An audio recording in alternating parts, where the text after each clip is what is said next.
Welcome back, ladies and gentlemen, and everyone who is keen on a little bit of Champions League fantasy football. Right.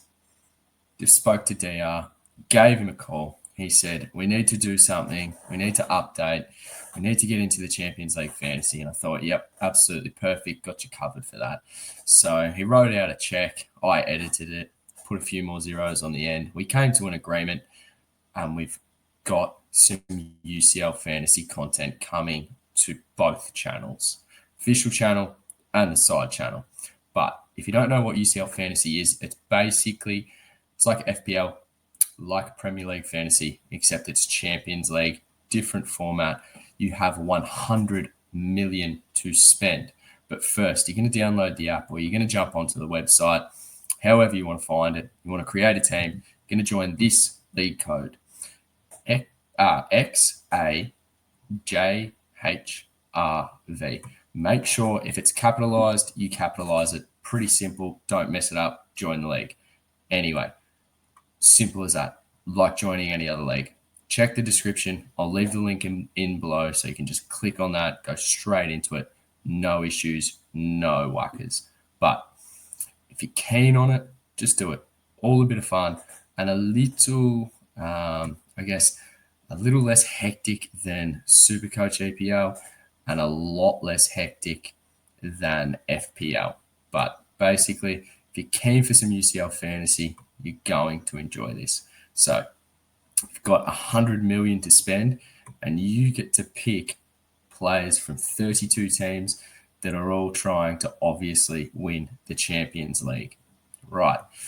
This is the team that I have got set up currently. As you can see, we have someone who is very close to my heart right there, Harry Kane. If you don't know who Harry Kane is or you have no soccer knowledge, then, just forget that he's playing for Bayern and just remember that he's a Spurs legend. But this is the team that I have set up so far. We're going to go into reasoning as to why the team has been picked like this, or why we are setting up with a 5-3-2, purely because I want to preface this by saying I'm going to be wildcarding in game week 5. So normally they're called game weeks. In this, they're called match days, basically because it's a mini game week and it's spread over a couple of days. One little quirk to this fantasy format is that you can change your captaincy. So it is pivotal that you have decent options playing on different days. As you can see over on the right here, just behind me, Wednesday, 17th, lockout. It's literally first game is at 2:45 in the morning for us Aussies. But we get to see the lineups. So you can make changes right up until 2:45 in the morning. Or if you don't care that much, just make your team prior, lock it in, and full send it. But I highly advise you that you have your captaincy on someone that is playing on the 17th. Because if they don't do well, you can change it to someone that's playing on the 18th. If they don't do well, you can change it to someone that's playing on the 19th. So basically, you get 3 shots at picking a decent captaincy. So very handy. What I will say is, though, unlike FPL, where, say, your bench fodder might not be the best options, you need decent bench options in this format because you can sub them in if someone completely and utterly spuds it up. So, for example, all these players, change this to date. Right.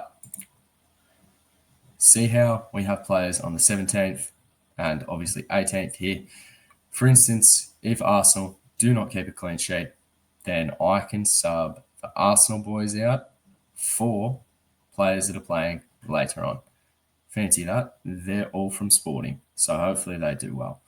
Anyway, you must keep the formation as a real soccer formation, so to speak, not like Supercoach EPL, where you can have 2 defenders at the back. I've gone with 5 because personally, I like these matchups. The reasoning being, we will get into that shortly, but as I said, I will be wildcarding game week 5. And then there is another chip called Limitless. Wildcard is basically you can just make unlimited amount of transfers as you want. Simple as that. But Limitless, game week 8, that's just my preference. But Limitless is when you can pick a squad and there is no salary cap. So in this, you have 100 million. Price changes happen after the first game week and they go up incrementally. So like FPL. But with UCL Fantasy, Limitless, like in Club World Cup Fantasy, anything like that, World Cup Fantasy, just like that. There's obviously players that are going to cost quite a bit. Same with FPL, same with Supercoach. We obviously have a salary cap. Limitless chip enables you to pick as many players as you want that go over that salary cap. So you're technically not capped, hence the name Limitless. But that's pretty much it for chips. So my strategy is wildcard game week 5, hence why I've kind of come to the conclusion on these players. I'm happy with their first 5 fixtures and I can rotate / sub in if needed. Start us off, we have Harry Kane from Bayern Munich, fairly self-explanatory. Kylian Mbappe and Vinny Jr. from Madrid, accompanied with, I'm going to butcher these names so bad, Diane Huyen, who was from Bournemouth, and now he's gone to Madrid. 4.5 mil, which is almost basement price, playing in a superstar team, and their fixtures are absolutely amazing to start off with. Michael Olise from Bayern, Hakan Çalhanoğlu from Inter, Denzel Dumfries from Inter, Gabriel from Arsenal. If you're familiar with FPL, you'll definitely know him. Alessandro Bastoni as well from Inter, Riccardo Calafiori, who is again another 4.5 option, and obviously plays the first game of the first match day. So if he's not in the squad, can easily pivot if needed. And David Raya of Arsenal have gone the triple Arsenal defense purely for how the team sets up. Have the Atlanta goalkeeper on the bench in Marco Kanasecki, 4.5 mil, almost basement. And then we have the 3 Sporting boys. Reasoning, because they've got an amazing first game. We have their striker, Luis Suarez.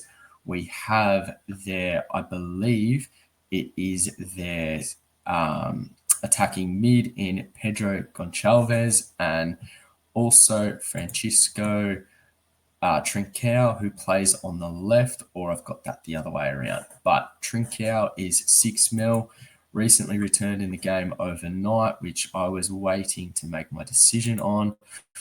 And Goncalves is also 6 mil as well. But the one I'm super interested in is obviously the striker, Luis Suarez, who is at 5 mil. Now, the reasoning behind that is because they play, off the top of my head, it's Kairat, I believe. Kairat Almaty at home. Now, always in the opening match day, like to gamble a little bit. So if there's scores of potentially 3 or 4 from the on-field players, or if, for instance, Arsenal or Inter don't keep a clean sheet, then these boys are coming straight on. But I think there's going to be goals in that game, hence why I haven't taken a defender from Sporting. I've just gone the triple Sporting attack. All 3 of them are nailed, and all 3 will feature in 3 out of the front 4. Again, they play at home. They've got fairly decent fixtures up until they play Bayern Munich in game week 5, which is when I'll be wildcarding. The reason that I have chosen them is they're all nailed, and it's literally a combination, well, a total of 17 million for 3 spots, nailed attackers with fantastic fixtures. Same can be said for the Bayern boys. I've only got 2 out of 3, which is Elise and Kane. Kane's on penalties. The Chelsea first up fixture does not scare me because it's at home. And I think a double up on attack is necessary. Obviously, they have Chelsea, but then it's match day 2 and match day 3 where they play Paphos away and Club Brugge at home. Now, consequently, because of this, the first 3 are fairly easy considering they play Chelsea at home. And then they've got the 2 easier fixtures in Paphos and Club Brugge, but then they also go away to PSG and Arsenal.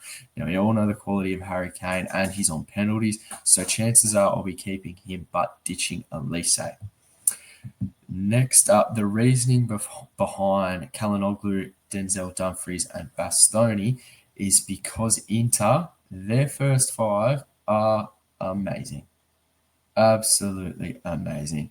Like Ajax away, Slavia Prague at home, Union away, Kairat at home, and then they have Atletico away, which isn't the worst fixture considering how poor Atletico have been in the had a mental blank in the Spanish league.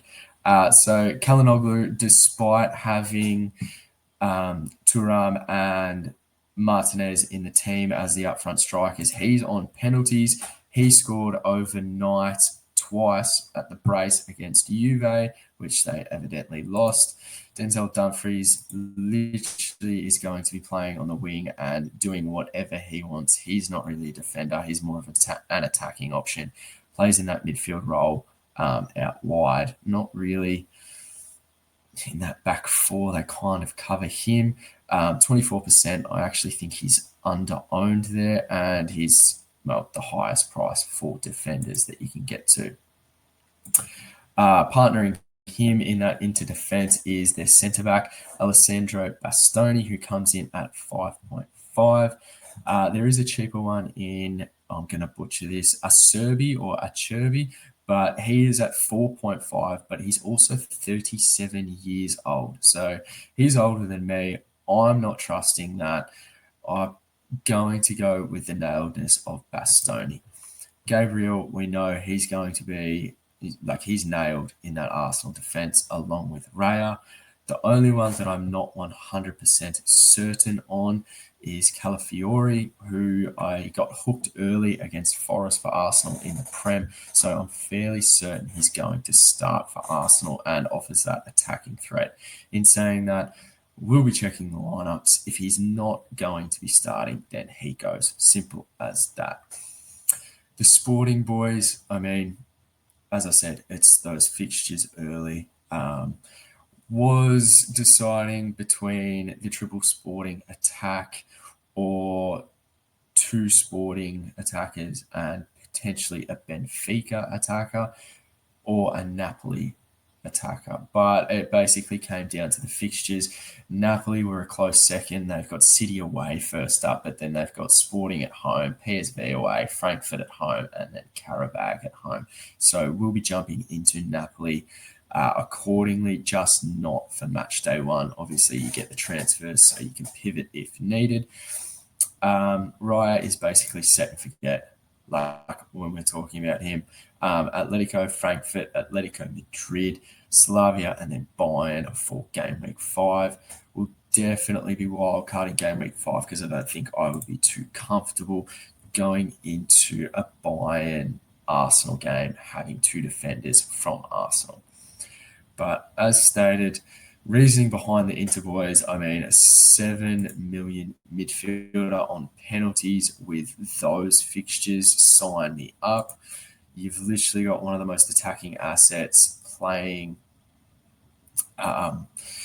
amazing first 5 fixtures in Denzel Dumfries, and I'm hoping Bastoni is going to get some ball recoveries, and that will be accompanied by clean sheet points, which would be fantastic. As I alluded to earlier, you can transfer in and out your players. So Raya obviously plays first game of the Wednesday, which for us Aussies is on the 17th. If he doesn't keep a clean sheet or doesn't go that well, then Karaseki comes on for Atlanta, although I'm not expecting much from Atlanta in the match day one. It's more the fact that up until game week 5, they play on separate days, so I can just swap in and out and pivot if needed. Whoever doesn't get a clean sheet, then you're out basically. So can swap there. This goalkeeping pair lines up quite well. Atlanta do have a good run to match day 5. It's just PSG first up that obviously I'm not interested in. I mean, if Ray doesn't keep a clean sheet, then just change it anyway. But after they have PSG, they've got Club Brugge and then Slavia Prague at home for match day 2 and 3. Then they have Marseille away and Frankfurt away for match day 5. But wildcard match day 5, and then hopefully limitless into match day 8. So this is where it's not as hectic as FPL. There's obviously time periods in between the different match days. There's league football that goes on for their respective leagues, and kind of makes it a little bit more difficult because you've got to keep up with injuries, who's in favour with the coach, what's happening there. So keeping up with formations, who's potentially going to be benched, is super handy and critical as well. Although it's much more, I guess, obliged to take punts on players that are going to be playing earlier in the match day.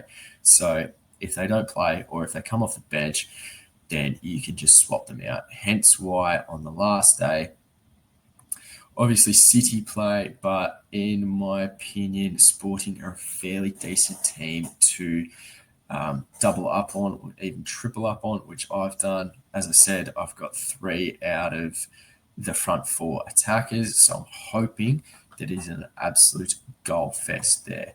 I guess the reasoning behind these picks is I have 0 cash in the bank, unfortunately, but that's just like I'm settled on this. I'm fairly happy with this, and as I said, the fixtures line up till match day 5 fairly well, and then that's when I'll wild card. And just having a brief look at it, you've got like Juventus, even some good enablers from Paphos, Chelsea coming into a decent run, Spurs decent run is over, which is a shame, but don't know how well that's going to go.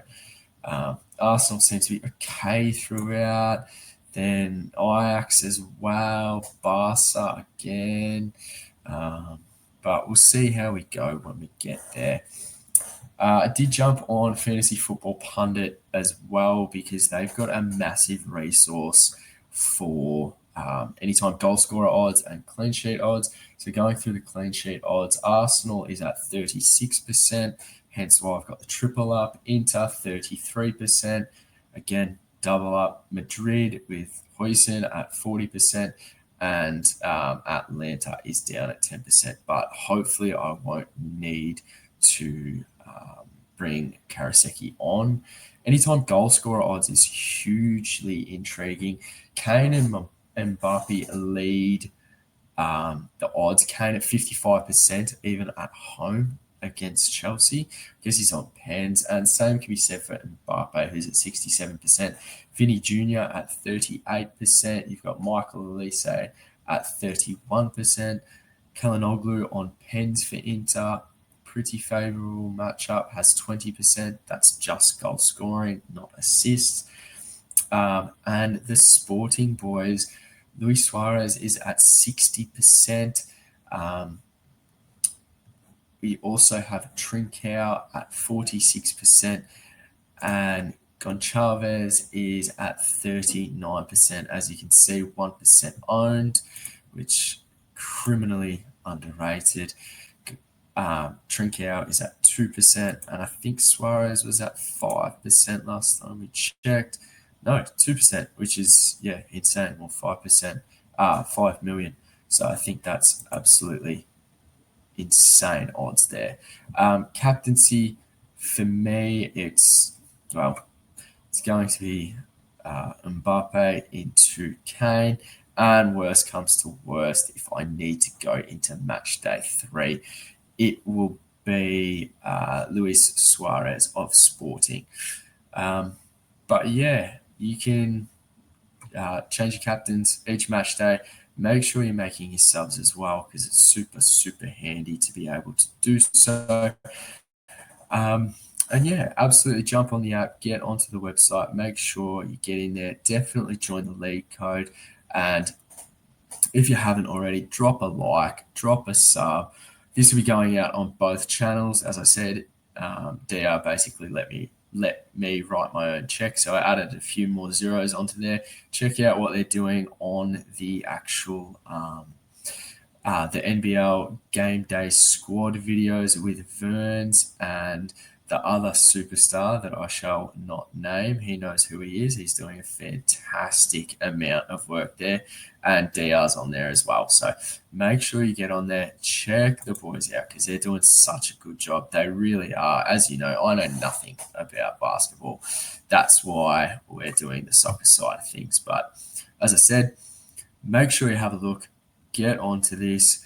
It's a little bit of fun, less hectic than FPL and Supercoach EPL. Make sure you just join in the league. Absolutely. As I said, we'll get the league back up again. Where is it? We'll get it back up. Here we go. League code lowercase x, lowercase a, uppercase J, lowercase h, lowercase r, and capitalized V. Make sure you join in for it, guys. Absolutely. Just have some fun. Send a DM, drop a comment, leave a like. And if you haven't subbed on both channels, make sure you do so, because on the second channel, almost at 100 subs, want to get there as soon as possible. And as always, thank you for tuning in and enjoy.